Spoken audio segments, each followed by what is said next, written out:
Это ТСН, мы продолжаем. Учебный центр ВДВ номер 242 могут вернуть высшим из Омска. Об этом на днях заявил глава региона Владимир Якушев. Правительство Тюменской области проводит переговоры с Министерством обороны.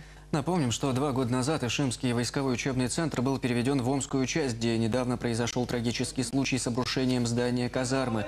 Материальная база и состояние помещений в Ишимской учебке гораздо лучше. Там готовили наводчиков орудий, командиров отделений артиллерийской разведки, радиотелефонистов. Ишимцы поддерживают идею возврата в войсковой части.